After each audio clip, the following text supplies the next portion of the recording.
Hello friend, SP education में आपका हार्दिक स्वागत है।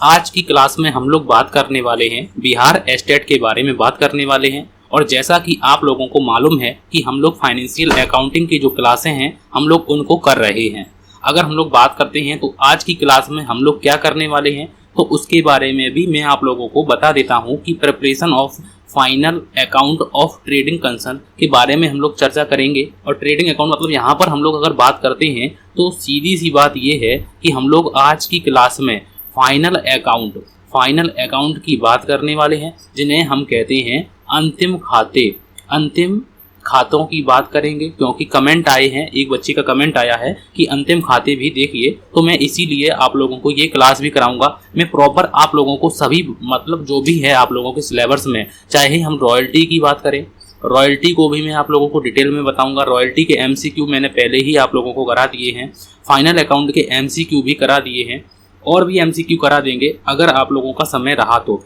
रॉयल्टी में हम लोग बात करेंगे, रॉयल्टी की क्लास भी बात करेंगे, चाहे हम लोग हायर परचेज की बात करें, चाहे हम लोग डिपार्टमेंट अकाउंट की बात करें, हम लोग इन सभी की क्लासें एक एक करके अच्छी तरीके से आप लोगों को बताने वाले हैं। तो आप लोगों से बस इतनी सी रिक्वेस्ट है कि आप लोग एसपी एजुकेशन चैनल को सब्सक्राइब कर लें और ज़्यादा से ज़्यादा लोगों को शेयर करें। दूसरी बात मैं अगर आप लोगों को बताना चाहता हूँ तो ये आप लोगों की 11वीं नंबर की क्लास है। अगर आप लोग बात करते हैं कि क्लास 1 से लेकर और क्लास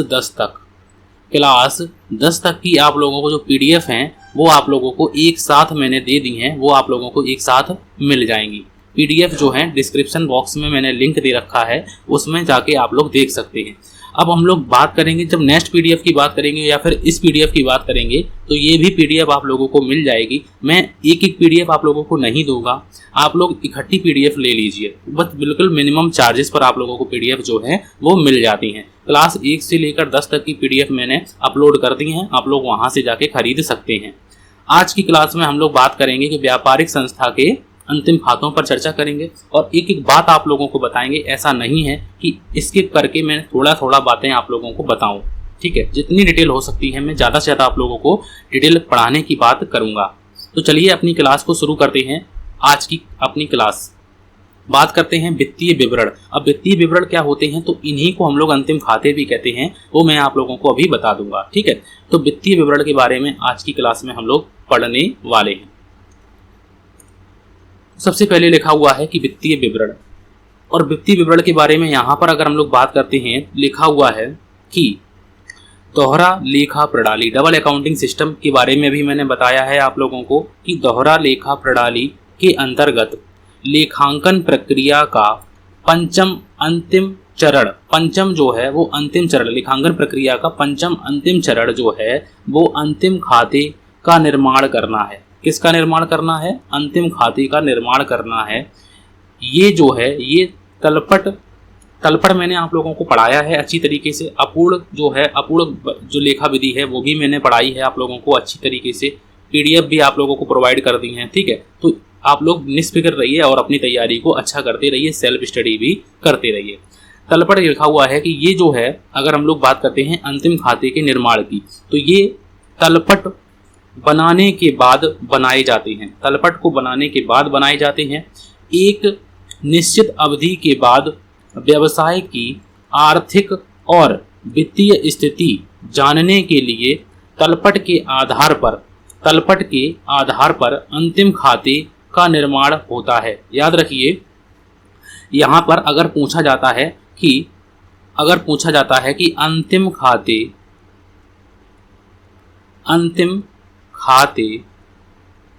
बनाने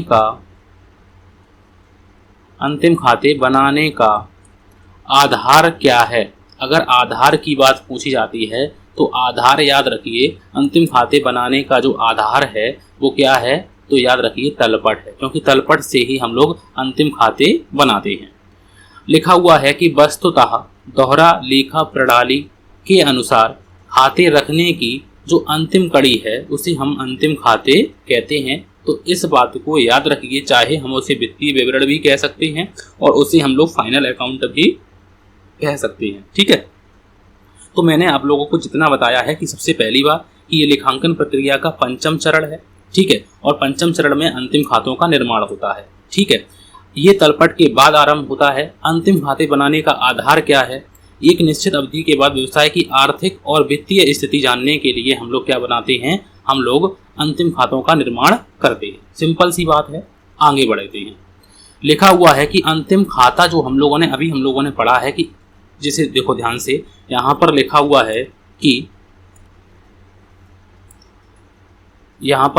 है कि वित्तीय विवरण या फिर अंतिम खातों का अर्थ एक ही बात है। ठीक है, मीनिंग ऑफ फाइनेंशियल स्टेटमेंट या फिर फाइनल अकाउंट, इनको हम लोग कवर करेंगे एक बात में। लिखा हुआ है कि लेखांकन अवधि जैसे अकाउंटिंग पीरियड कहते हैं कि समाप्ति के बाद, लेखांकन अवधि की समाप्ति के बाद व्यवसाय की आर्थिक और वित्तीय स्थिति जानने के उद्देश्य से बनाए जाने वाले विवरणों को वित्तीय विवरण कहते हैं। हम लोग क्या करते हैं कि लेखांकन अवधि की समाप्ति के बाद व्यवसाय की आर्थिक और वित्तीय स्थिति जानने के उद्देश्य से जो विवरण बनाते हैं उन्हें हम क्या कहते हैं? उन्हें हम वित्तीय विवरण कहते हैं, क्योंकि ये फाइनेंस से संबंधित होते हैं, इसीलिए विवरण तो बनाते हैं लेकिन ये वित्तीय विवरण होते हैं। क्यों होते हैं? क्योंकि ये पैसे से संबंधित होते हैं, आर्थिक और वित्तीय स्थिति जो को जानने के लिए बनाए जाते हैं। लिखा हुआ है कि वित्तीय विवरण व्यवसाय की सही और उचित स्थिति को बताता है। वित्तीय विवरणों को ही अंतिम खाते कहा जाता है। तो यहाँ पर इस बात को आप लोग अंडरलाइन कर लीजिए कि कोई कंफ्यूजन ना हो कि वित्तीय विवरणों को ही अंतिम खाते कहा जाता है। ठीक है, तो यहाँ पर हम लोगों ने वित्तीय विवरण का अर्थ समझा कि अकाउंटिंग अवधि की समाप्ति के बाद व्यवसाय की आर्थिक और वित्तीय स्थिति को जानने के लिए हम लोग जो विवरण बनाते हैं उन्हें हम वित्तीय विवरण कहते हैं। वित्तीय विवरण व्यवसाय की सही और उचित स्थिति को बताते हैं, इसीलिए इन्हें हम अंतिम खाते कहते हैं। ठीक है, अब बात आती है कि वित्तीय विवरण में हम लोग कौन कौन से अंग होते हैं। अंग की बात करते हैं तो वित्तीय विवरण के अंग के बारे में भी जान लेते हैं।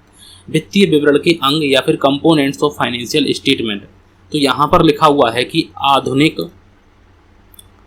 आधुनिक लेखांकन के दृष्टिकोण से, आधुनिक मतलब मॉडर्न अकाउंटिंग के दृष्टिकोण से वित्तीय विवरण के निम्नलिखित दो अंग होते हैं। कौन कौन से दो अंग होते हैं? एक होते हैं हमारे आय विवरण, और दूसरे होते हैं स्थिति विवरण। कौन से होते हैं? दूसरे होते हैं स्थिति विवरण होते हैं। आय विवरण के अंतर्गत हम लोग कौन कौन से खाते बनाते हैं? तो आय की जो चर्चा करें वो आय विवरण है। तो आय की बात हम लोग यहाँ पर कौन कौन से खाते बनाते हैं? तो आय में हम लोग व्यापार खाता या फिर इसे व्यापारिक खाता कहते हैं, व्यापारिक खाता। ठीक है, और एक विवरण को बनाते हैं हम लोग लाभ हानि खाता। ठीक है, अब व्यापार खाता क्या है, लाभ हानि खाता क्या है, लाभ हानि खाता कौन सी अनुसूची में आता है, कौन से भाग में आता है कंपनी अधिनियम के, ये सभी बातें हम लोगों को करनी है। स्थिति विवरण क्या कहते हैं और स्थिति विवरण कौन से भाग में आता है, तो ये सभी बातें हम लोगों को एक एक बात आप लोगों को बताएंगे, ऐसा नहीं है कि स्किप करके जाएं। चलिए आगे बढ़ते हैं। तो लिखा हुआ है, जो मैंने लिखा हुआ है कि आय विवरण। अब आय विवरण का मतलब यहाँ पर क्या है? आय विवरण जिसे हम लोग इनकम स्टेटमेंट कहते हैं, इनकम की बात करें वो आय विवरण है। व्यापार की आय अर्जन की क्षमता को प्रदर्शित करने वाले विवरण को आय विवरण कहते हैं। यह विवरण निम्नलिखित दो भागों में विभाजित रहता है। दो भाग कौन कौन से हैं जो अभी बताए हैं? व्यापार खाता और लाभ हानि खाता। व्यापार खाता को क्या कहते हैं? ट्रेडिंग अकाउंट कहते हैं। व्यापार के सकल लाभ का बोलते हैं हम लोग ग्रॉस प्रॉफिट या फिर इसी को बोल देते हैं ग्रॉस लॉस। क्वेश्चन पूछा जाए कि ग्रॉस प्रॉफिट हम लोग किस खाते से मिलता है, तो ग्रॉस प्रॉफिट हमें व्यापार खाते से मिलता है, या ग्रॉस लॉस हमें किस खाते से मिलता है, तो हमें याद रखना है कि ये हमें व्यापार खाते से मिलता है। तो व्यापार के सकल लाभ और सकल हानि को व्यक्त करने वाला खाता व्यापारिक खाता कहलाता है। और दूसरा खाता कौन सा है? तो दूसरा, अभी इनके बारे में हमने सिर्फ छोटा सा एक लिखा हुआ है, मतलब कि छोटी सी एक लाइन लिखी हुई है, इसके बारे में अभी हमें डिटेल में पढ़ना है। व्यापार खाता में क्या क्या बातें पढ़नी है, कौन कौन सी रकमें भी आती हैं, उनको भी हम लोग पढ़ेंगे, ठीक है। लाभ हानि खाता, जिसे हम लोग प्रॉफिट एंड लॉस अकाउंट कहते हैं, व्यापार के शुद्ध लाभ और शुद्ध हानि को व्यक्त करने वाला जो खाता है वो हमारा कौन सा खाता है? लाभ हानि खाता कहलाता है, ठीक है। और नेक्स्ट जो यहाँ पर लिखा हुआ है, एक है हमारा आय विवरण और एक है हमारा स्थिति विवरण। अब स्थिति विवरण को क्या कहते हैं? पोजीशन स्टेटमेंट कहते हैं। अब पोजीशन स्टेटमेंट में हम लोग कौन सा खाता बनाते हैं? तो व्यापार की वास्तविक आर्थिक और वित्तीय स्थिति को व्यक्त करने वाला विवरण जो है वो स्थिति विवरण या बैलेंस शीट कहलाता है। तो व्यापार के हम लोगों ने अगर वित्तीय विवरण के अंग पूछे जाते हैं तो याद रखिए कि इसको दो भागों में बांटा जाता है। इसको दो भागों में बांटा जाता है, एक है आय विवरण और एक है स्थिति विवरण। और आय विवरण को दो भागों में बांटा जाता है, व्यापार खाता ट्रेडिंग अकाउंट और लाभानी खाता को P&L अकाउंट, ठीक है। अब बात करेंगे हम लोग नेक्स्ट में, और नेक्स्ट में हम लोगों को करनी है जो बातें, उनको हम लोग ध्यान से देखेंगे। वित्तीय विवरण के उद्देश्य या फिर आवश्यकता या फिर महत्व, इनको हम लोग ध्यान से पढ़ेंगे। एक ही नाम है, इनको ध्यान से पढ़ना होगा। तो सबसे पहले हम लोगों को जो पहली नंबर पर बात लिखी हुई है कि वित्तीय विवरण के उद्देश्य या फिर महत्व के बारे में लिखा हुआ है। क्वेश्चन मतलब ऑप्शन नंबर अगर हम लोग बात करते हैं, पॉइंट नंबर 1 में लिखा हुआ है कि व्यवसाय की, अगर हम लोग बात करते हैं कि वित्तीय विवरण के उद्देश्य क्या है, हम क्यों बनाते हैं ऐसे, तो हमें व्यवसाय की आर्थिक और वित्तीय स्थिति की जानकारी मिल जाती है। कैसे?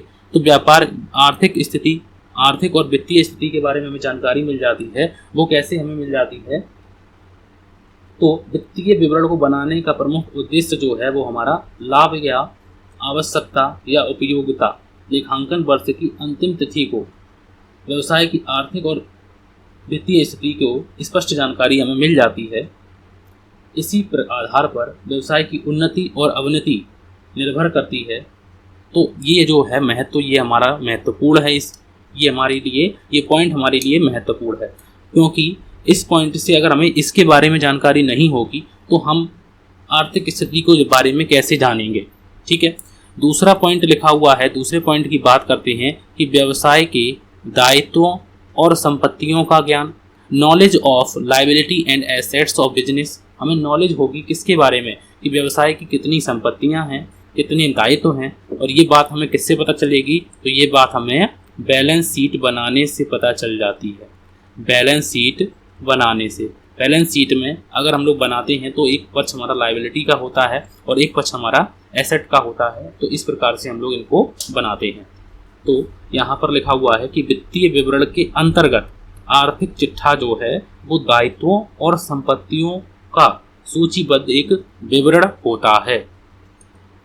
दूसरा जो नेक्स्ट उद्देश्य लिखा हुआ है, अगर हम लोग नेक्स्ट उद्देश्य की बात करते हैं और लिखा हुआ है कि लाभ या हानि का ज्ञान। लाभ या हानि का ज्ञान हमें knowledge of profit and loss बिल्कुल होगा, क्योंकि हम लोग पढ़ ही रहे हैं, हम लोगों ने बनाया ही है। इसके अंग हैं आय विवरण। हम लोग क्या बनाते हैं? तब आय विवरण। और आय विवरण में हम लोग कौन सा खाता बनाते हैं? तो दो खाते बनाते हैं। एक बनाते हैं हम लोग व्यापार खाता, एक बनाते हैं हम लोग व्यापार खाता, और एक बनाते हैं हम लोग लाभ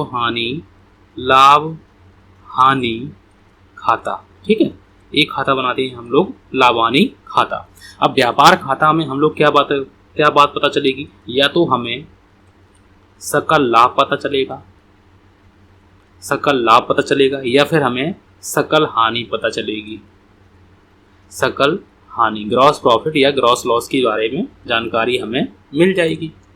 अगर हम बात करते हैं लाभ हानि खाता से, तो लाभ हानि खाता से हमें क्या पता चलेगा? या तो हमें शुद्ध लाभ पता चलेगा या फिर हमें शुद्ध हानि के बारे में जानकारी हमें मिलेगी। किसके बारे में? शुद्ध हानि के बारे में जानकारी मिलेगी। तो इसीलिए लिखा हुआ है यहाँ पर कि लाभ और हानि का हमें ज्ञान होगा। नेक्स्ट लिखा हुआ है कि पूंजी का ज्ञान होगा, बिल्कुल होगा, क्योंकि हम बैलेंस शीट बनाएंगे और बैलेंस शीट में जब हम लोग बनाते हैं तो लायबिलिटी पक्ष में सबसे पहले शेयर में जो कैपिटल है उसका उल्लेख करते हैं। ठीक है, कैपिटल है, प्रॉफिट है, रिजर्व है, इनका उल्लेख हम लोग लायबिलिटी पक्ष में करते हैं। क्यों करते हैं? क्योंकि ये हम लोगों की जो अवधारणा है वो हम लोगों ने पढ़ी हुई है, पृथक अस्तित्व की अवधारणा, और पृथक अस्तित्व की अवधारणा के आधार पर ही हम लोग बैलेंस शीट को कैपिटल को बैलेंस शीट में लायबिलिटी पक्ष में दिखाते हैं। नेक्स्ट लिखा हुआ है कि बिक्री कर के बारे में हमें सेल्स टैक्स कितना देखना है, आयकर में सहायता, तो helpful in sales tax and income tax, ये हेल्प करता है किसमें? सेल्स टैक्स देने में और इनकम टैक्स देने में। और नेक्स्ट उद्देश्य में लिखा हुआ है कि तुलनात्मक, ये तुलनात्मक लिखा हुआ है यहाँ पर, तुलनात्मक अध्ययन में सहायक, क्योंकि हम अगर बनाएंगे ना तो दो बैलेंस शीट बनाएंगे, उनका कंपैरिजन करेंगे कि हमारा व्यवसाय अवनति की ओर है या उन्नति की ओर है। ठीक है, उसका प्रमोशन हो रहा है या उसका डिम्यूशन हो रहा है, तो ये हम लोग सरलता पूर्वक देख सकते हैं।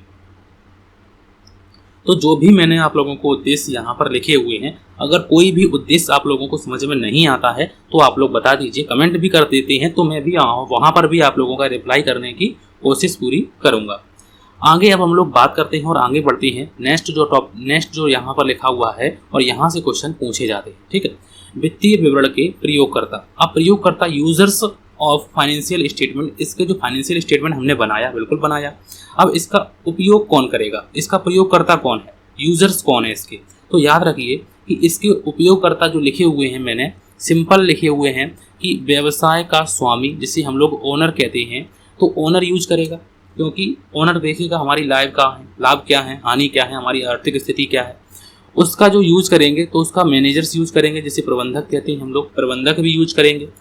विनियोगकर्ता जो है, जो इन्वेस्टर्स हैं, वो यूज करेंगे फाइनेंशियल स्टेटमेंट को। और लेनदार भी यूज करेंगे, जो बाहरी की जिन्होंने उधार परचेज दी है, आप लोगों को माल दिया है, तो वो भी इसका उपयोग करेंगे।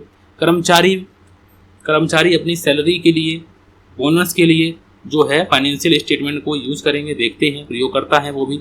सरकार टैक्स के लिए देखती है। ठीक है, सरकार टैक्स के लिए देखती है, कर लायबिलिटी के लिए कर अधिकारी देखेगा। ठीक है, कर लायबिलिटी के लिए कौन देखेगा? तो वो कर अधिकारी देखेगा। ठीक है, तो ये इनके प्रयोगकर्ता हैं। अगर इनमें से कोई बात आप लोगों को समझ में नहीं आती है कि प्रयोगकर्ता में, जैसे अगर हम लोग बात करते हैं सरकार में, तो सरकार और व्यवसाय में मधुर संबंध रहने पर अगर हम लोग बात करते हैं, इसके बारे में लिख लेते हैं। कुछ बातें हो सकता है आप लोगों को समझ में ना आती हों।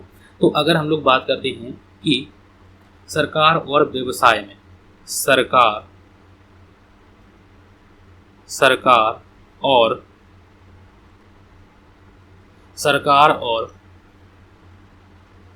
व्यवसाय में, सरकार और व्यवसाय में मधुर संबंध रहने पर, मधुर संबंध रहने पर सरकार व्यवसाय के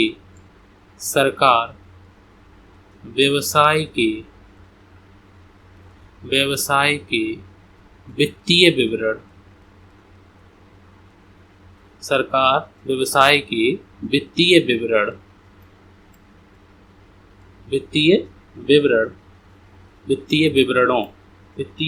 विवरणों के आधार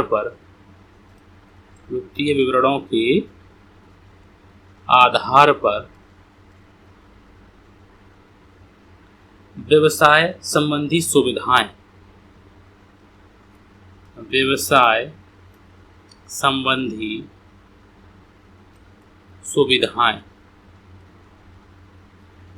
संबंधी सुविधाएं,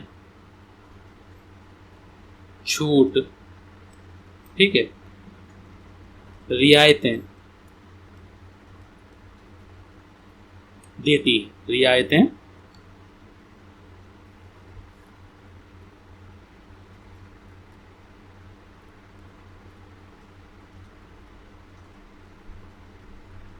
रियायतें देती है। ठीक है, तो यहाँ पर याद रखिए कि सरकार और व्यवसाय में मधुर संबंध रहने पर सरकार व्यवसाय के वित्तीय विवरणों के आधार पर व्यवसाय संबंधी सुविधाएं हैं, छूट है, रियायतें हैं, उनको प्रदान करती है। ठीक है, तो ये जो है ये इनके प्रयोगकर्ता हैं। प्रयोगकर्ता याद रखिए कौन कौन से हैं, स्वामी है, प्रबंधक है, विनियोगकर्ता हैं, लेनदार हैं, कर्मचारी हैं, सरकार है, कर अधिकारी हैं। कर अधिकारी भी हमारे प्रयोगकर्ता में आते हैं।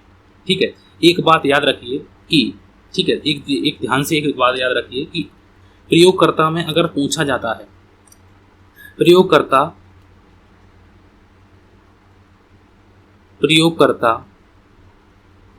के प्रकार, प्रयोगकर्ता के प्रकार। अब प्रयोगकर्ता के प्रकार कौन कौन से हैं, तो यहाँ पर याद रखिए कि उनके जो प्रकार हैं वो दो हैं। दो कौन कौन से हैं, तो एक होते हैं हमारे आंतरिक प्रयोगकर्ता, आंतरिक प्रयोगकर्ता। ठीक है, एक होते हैं आंतरिक प्रयोगकर्ता और एक होते हैं हमारे बाह्य प्रयोगकर्ता,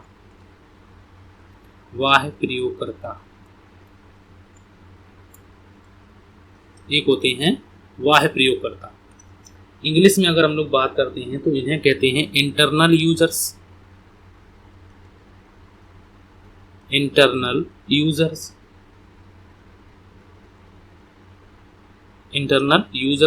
और इन्हें कहते हैं एक्सटर्नल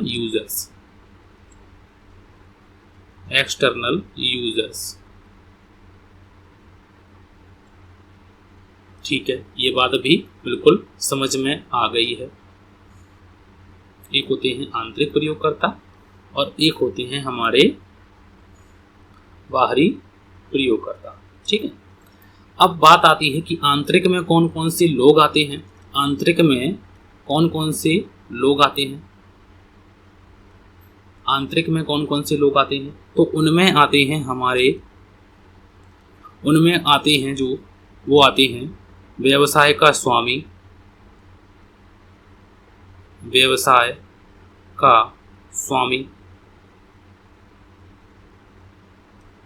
एक आते हैं प्रबंधक और आते हैं विनियोगकर्ता। तो ये सभी जो हैं ये सभी एक तरीके से आंतरिक प्रयोगकर्ता हैं। ये सभी क्या हैं, तो ये सभी जो हैं वो आंतरिक प्रयोगकर्ता हैं।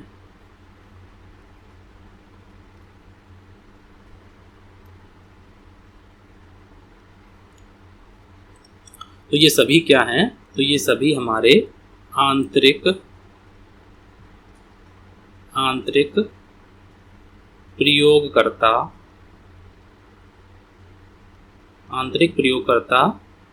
हैं। ठीक है, अब बाहरी प्रयोगकर्ता कौन से होते हैं, तो उनके बारे में समझ लेते हैं एक बात। ठीक है, अब बाहरी में तो यहाँ पर लिख लेते हैं वित्तीय विवरण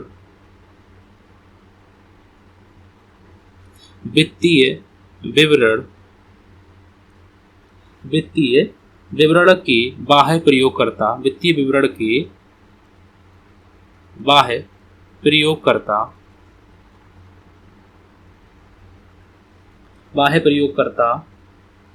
श्रमिक संघ।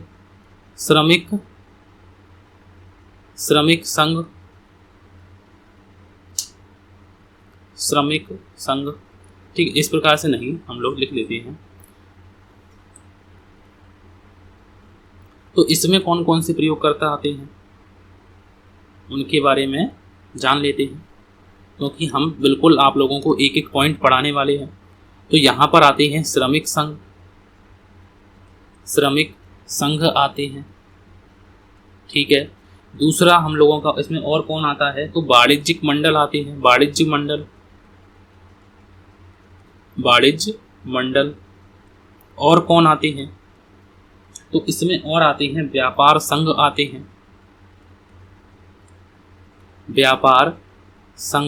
हैं। ठीक है, और कौन आते हैं इसमें, तो इसमें आते हैं अनुसंधानकर्ता।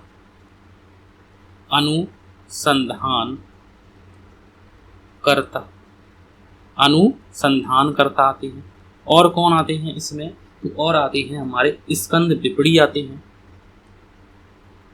स्कंद विपणी आते हैं, स्कंद विपणी आते हैं। तो ये सभी जो हैं हमारे आंतरिक प्रयोगकर्ता बाह्य प्रयोगकर्ता में लोग आते हैं। ये उपयोगकर्ता अपने उद्देश्यों के अनुसार वित्तीय विवरणों को, सूचनाओं को उपयोग करते हैं। ठीक है, तो यहाँ पर भी लिख लेते हैं जो लिखी हुई हैं विनियोगकर्ता। ठीक है, अब पूरा किया है तो इसको भी पूरा कर ही देते हैं। विनियोगकर्ता और भी हैं लेनदार आदि। ठीक है, तो मतलब इसमें और भी होते हैं जो लिखे हुए हैं सामने। तो ये मैंने आप लोगों को बताए हैं। जो एडिशनल पार्ट है वो भी मैंने आप लोगों को लिख के बता दिया है। क्यों बता दिया है, क्योंकि कोई बात आप लोगों की यहाँ से छूटे नहीं, आप लोगों को पूरा कंटेंट मिलना चाहिए। प्रयोगकर्ता के प्रकार मैंने बताए, आंतरिक प्रयोगकर्ता, बाहरी प्रयोगकर्ता, और जो आंतरिक प्रयोगकर्ता में कौन आते हैं और बाहरी प्रयोगकर्ता में कौन आते हैं, तो इस बात को याद रखिएगा। ठीक है, स्क्रीनशॉट भी ले सकते हैं, कोई दिक्कत नहीं है। और पीडीएफ तो आप लोगों को बाद में इकट्ठी करके मैं एक साथ में आप लोगों को मिनिमम चार्जेस पर दे ही दूंगा। ठीक है, कोई दिक्कत नहीं है। ठीक है, क्योंकि अगर हम लोग बात करते हैं वित्तीय विवरण की सीमाओं की, अब वित्तीय विवरण की सीमाओं के बारे में भी हम लोगों को पढ़ना है। तो सीमाओं में हम लोगों को ज़्यादा इस पर टॉपिक पर ध्यान नहीं देना है, क्योंकि जितना हम लोगों ने प्रयोगकर्ता को देखा है उसमें से हम लोगों को सीमाओं को भी ध्यान में देना है। तो यहाँ पर लिखा हुआ है, पहली सीमा है कि वित्तीय विवरणों की सजावट, क्योंकि इसमें जो है बात करते हैं तो वित्तीय विवरण, कुछ व्यापारीगण जो हैं वो व्यापार की कमियों को छिपाने के लिए वित्तीय विवरणों के आंकड़ों में हेरफेर करते हैं। इस स्थिति में किया गया जो वित्तीय विश्लेषण है अपने उद्देश्यों को प्राप्त करने में असफल रहता है। तो यहाँ पर अगर हम लोग उसमें कट-फट और या फिर हेर-फेर कर देते हैं तो ये एक तरीके से वित्तीय विवरणों की सजावट की बात करते हैं। तो यहाँ पर सजावट का मतलब यहाँ पर लिखा हुआ है कि window dressing of financial statement. ठीक है, दूसरी जो सीमा लिखी हुई है कि मान्यता और व्यवहार पर आधारित, मान्यता और व्यवहार पर आधारित लिखा हुआ है कि जो वित्तीय विवरण हैं, जो व्यवसायिक फर्में अपने दृष्टिकोण और अपने हिसाब से इनकी बनाती हैं वित्तीय विवरण, तो इनकी मान्यता और व्यवहार में इनकी सीमाएं आ रहती हैं। ठीक है, अनुरूप मान्यता और व्यवहार के आधार पर बनाती हैं। तो ऐसी स्थिति में जो विभिन्न फर्में हैं वित्तीय विवरणों के तुलनात्मक अध्ययन सटीक निष्कर्ष देने में असमर्थ रहते हैं। अब मान लो कि दो फर्में हैं, ए फर्म है और एक बी फर्म है। इस पॉइंट को हम लोगों को समझना है। ठीक है, ए फर्म है और एक बी फर्म है। ठीक है ना, अब इस फर्म ने वित्तीय विवरण बनाए हैं, बिल्कुल बनाए हैं, वित्तीय विवरण बनाए हैं, और इस फर्म ने भी वित्तीय विवरण बनाए हैं, इस फर्म ने भी वित्तीय विवरण बनाए हैं। तो अपने हिसाब से बनाएंगे ना दोनों, एक फर्म ने अलग बनाए हैं। अब एक बनाती है 1 जनवरी, इसकी ईयर जो है 1 जनवरी से स्टार्ट होती है और 31 दिसंबर को ख़त्म होती है, और इसकी जो ईयर है वो 1 अप्रैल को शुरू होती है और 31 मार्च को ख़त्म होती है। तो इसमें दो मान्यता अपने हिसाब से बनाया है, ए फर्म ने अलग, बी फर्म ने अलग। तो इनमें अगर हम कंपैरिजन करते हैं तो ये कंपैरिजन सही नहीं बैठेगा। तो ये सीमा है इसकी, ये सही नहीं बैठेगा। हो सकता है वित्तीय विवरण बनाने में भी इन्हें अलग तरीके से बनाए हों और इन्होंने अलग तरीके से बनाए हो सकता है इन्होंने रुपए में बनाए हों और इन्होंने डॉलर में बनाए हों, तो इसमें भी दिक्कतें आ सकती हैं। ठीक है, नेक्स्ट लिखा हुआ है कि मानव संसाधन की उपेक्षा। मानव संसाधन की उपेक्षा का मतलब है यहाँ पर कि उत्पादन का एक अति महत्वपूर्ण और सक्रिय और सजीव घटक मानव संसाधन है। वित्तीय विवरण मानव संसाधनों को कोई महत्व नहीं देता है, वित्तीय विवरण मानव संसाधन को कोई महत्व नहीं देता है। और नेक्स्ट लिखा हुआ है यहाँ पर जो सीमा लिखी हुई है, नेक्स्ट सीमा की बात करते हैं, मूल्य स्तर के परिवर्तन की उपेक्षा। मूल्य स्तर के परिवर्तन की उपेक्षा का मतलब है कि मूल्य में परिवर्तन उत्पादन की लागत की बात करते हैं, उनकी विक्रय की बात करते हैं, संपत्तियों के मूल्य और संबंधित व्ययों को प्रभावित करता है। ठीक है, मूल्य स्तर में अगर हम परिवर्तन करते हैं तो इसमें लागत में परिवर्तन होता है, लागत में परिवर्तन हुआ होगा, संपत्ति के मूल्य में परिवर्तन होता है, संबंधित व्ययों में परिवर्तन होता है, तो इसमें भी ये सीमा है। ठीक है, और अगर हम लोग बात करते हैं, नेक्स्ट लिखा हुआ है यहाँ पर कि व्यक्तिगत पक्षपात पर आधारित है, व्यक्तिगत पक्षपात पर आधारित है। तो वित्तीय विवरणों का निर्माण जो है यहाँ पर बात करते हैं अगर पक्षपात की बात आ जाती है तो इसको समझ लेते हैं, क्योंकि कुछ बातें जो हैं वो हो सकता है आप लोगों को ना भी समझ में आए। एक एक पॉइंट भी आप लोगों को बता सकते हैं। ऐसा नहीं है कि मैंने ये पॉइंट सिर्फ पॉइंट पर लिखे हुए हैं, इनके डिटेल में मैंने इसलिए नहीं लिखा हुआ है क्योंकि आप लोगों को ये बातें समझ में आती हैं, ठीक है। तो इसीलिए हम लोग इन पर चर्चा नहीं करते हैं, ठीक है। और नेक्स्ट सीमा जो लिखी हुई है, व्यापार की सुदृढ़ता को देखने में असफल। और नेक्स्ट जो सीमा लिखी हुई है वो है गुणात्मक पक्ष की उपेक्षा। गुणात्मक पक्ष की उपेक्षा का मतलब है यहाँ पर कि जो वित्तीय विवरण है वो मौद्रिक मूल्य में प्रदर्शित रहता है, मौद्रिक मूल्य में प्रदर्शित रहता है। इसमें गुणात्मक पक्ष जैसे कार्य कुशलता हो गया और उसमें जो है ईमानदारी हो गई, तो इस प्रकार से जो है इन पर ध्यान नहीं दिया जाता है और इन पर ध्यान नहीं दिया जाता है, तो इसीलिए इसमें एक पक्ष की उपेक्षा होती है, गुणात्मक गुण की उपेक्षा होती है, गुणात्मक की उपेक्षा होती है, ठीक है। तो एक एक सीमा को मैंने बताया है।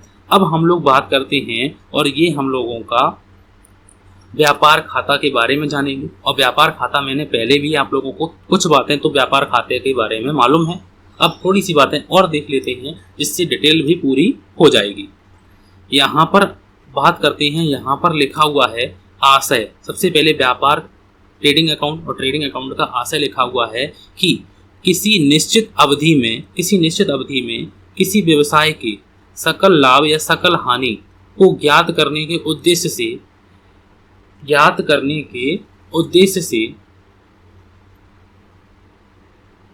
निर्मित जो खाता है उसे हम क्या कहते हैं, निर्मित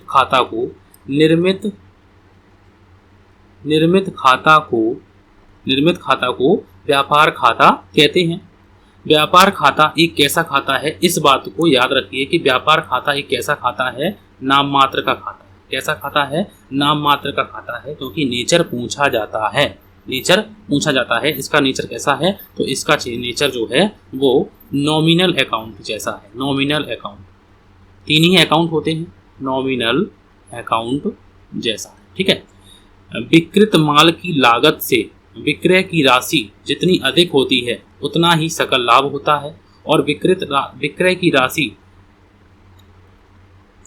की राशि जो है वो माल की लागत से जितनी कम होती है उतनी ही हमें सकल हानि होती है। व्यापारिक खाता इसी सकल लाभ या सकल हानि की जानकारी हमें देता है। सबसे पहली बात, अब इनके उद्देश्य को भी देख लेते हैं। तो इनके उद्देश्य क्या क्या हैं, इनके बारे में पहला पॉइंट लिखा हुआ है कि हमें सकल लाभ की जानकारी और सकल हानि की जानकारी हमें मिलती है, बिल्कुल सही है। दूसरी बात, व्यापार खाता के उद्देश्य से हमें क्या मिलेगा, सकल लाभ की तुलना में प्रत्यक्ष व्ययों का अनुपात कितना है, इसके बारे में भी हमें जानकारी मिलेगी, ठीक है। सकल लाभ की तुलना में प्रत्यक्ष व्यय जो हमने किए हैं, हमें लाभ कितना हुआ है, हमें ग्रॉस प्रॉफिट कितना हुआ है, और इसकी तुलना हम लोग किससे करेंगे, हम लोग जो डायरेक्ट एक्सपेंसेस हैं उनसे करेंगे। तीसरा उद्देश्य लिखा हुआ है कि क्रय और प्रत्यक्ष व्ययों के अनुपात का ज्ञान हमें प्राप्त होता है। नेक्स्ट उद्देश्य लिखा हुआ है कि विकृत माल की लागत की गणना हम लोग कर सकते हैं। विकृत माल जैसे हम लोग कॉस्ट ऑफ गुड्स सोल्ड की जानकारी हमें मिलेगी। और कॉस्ट ऑफ गुड्स सोल्ड की जानकारी हमें कैसे मिलेगी, तो ओपनिंग स्टॉक प्लस परचेज करेंगे हम लोग, प्लस डायरेक्ट एक्सपेंसेस करेंगे और माइनस करेंगे किसको, तो माइनस करेंगे क्लोजिंग स्टॉक को, हम लोग उसमें से माइनस करते हैं, ठीक है। तो हमें विकृत माल की लागत भी हमें जानकारी मिल जाती है। नेक्स्ट लिखा हुआ है कि सकल लाभ अनुपात की गणना। सकल लाभ अनुपात जैसे हम लोग ग्रॉस प्रॉफिट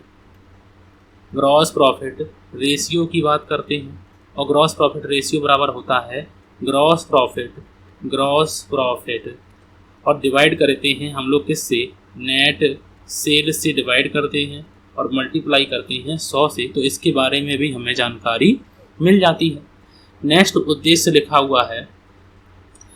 उद्देश्य लिखा हुआ है कि पिछले वर्ष के अंतिम रहतिये से वर्तमान वर्ष के अंतिम रहतिये की तुलना हम लोग करेंगे, कंपैरिजन करेंगे क्लोजिंग स्टॉक से, एक साल के क्लोजिंग स्टॉक से हम लोग कंपैरिजन करेंगे, और हमें पता है कि वास्तविक उपलब्धि की हमें जानकारी प्राप्त होती है, और हमें हानि से सुरक्षा भी होती है। और नेक्स्ट जो लास्ट सबसे टॉपिक, इसको भी लिख लीजिए कि हमें व्यापार खाता जो है, व्यापार खाता की प्रगति कैसी होती है, तो याद रखिए कि नाम मात्र खाते जैसी होती है, नाम मात्र खाते की होती है। ठीक है, इसकी प्रकृति के बारे में पूछा जाता है, नेचर के बारे में, तो आप लोग इसको बता सकते हैं। जो भी बातें थी डिटेल में, बिल्कुल एक एक पॉइंट आप लोगों को मैंने ध्यान से और अच्छी तरीके से बताया है। ठीक है, तो यहाँ पर अगर हम लोग बात करते हैं आज के रिवीजन की, तो इनको हम लोग रिवीजन भी कर सकते हैं, थोड़ी सी जल्दबाजी नहीं करेंगे। यहाँ पर लिखा हुआ है कि वित्तीय विवरण के बारे में, तो वित्तीय विवरण के बारे में जान लिया। ठीक है, उसके बाद हम लोगों ने वित्तीय विवरण के अर्थ के बारे में जाना, जैसे अंतिम खाते कहते हैं, अंतिम खाते का अर्थ हम लोगों ने अच्छी तरीके से करा।